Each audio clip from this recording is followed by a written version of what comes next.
تجربہ ہے کہ قرآن کریم پڑھنے سے، یاد کرنے سے اور قرآن علوم سے سروکار رکھنے سے حافظہ بڑھ جاتا ہے۔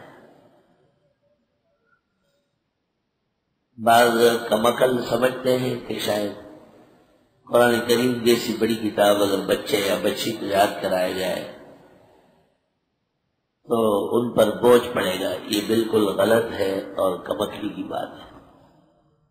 قرآن کریم کی اس آیت سے اندازہ ہوا ہے کذالک لنثبت بہ فؤادک، کہ اس قرآن کے یاد کرنے سے، اس کی تفسیر کی کوشش سے، اس کے علوم کے تگدو سے، اس کے معارف، معانی، مطالب، مصادیق جاننے سے انسانی قوا میں دل و دماغ کے جولانیاں وہ بڑھ جاتی ہیں،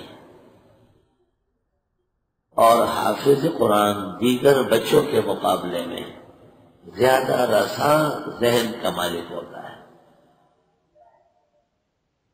اللہ تعالیٰ کی کتاب کی خاص شان ہے کہ اس کی صورتیں اور آیتیں یاد ہو جاتی ہیں، اور بڑی سی بڑی کتاب بھی یاد کرنا بظاہر دشوار ہے۔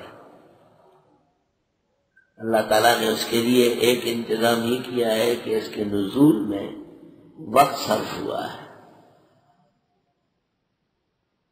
چنانچہ 5 آیتیں نازل ہوئی ابتدا میں، اقرأ باسم ربک الذی خلق، خلق الانسان من علق، اقرأ وربک الاکرم الذی علم بالقلم، علم الانسان ما لم یعلم۔ اور 5 آیتیں لے کر کے حضرت صلی اللہ علیہ وسلم ام المومنین خدیجہ الکبریٰ کے پاس آئے اور ان کو حال بتایا،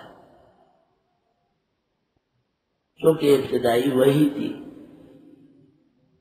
اور عالم بالا کی ایک امانت ارضی اصلاحات اور ارشادات کے لیے سرایت کر رہی تھی۔ تو جب 2 عالم منتقل ہوتے ہیں اور ایک دوسرے میں منتجب ہوتے ہیں تو قدر گرانی پیش آتی ہے۔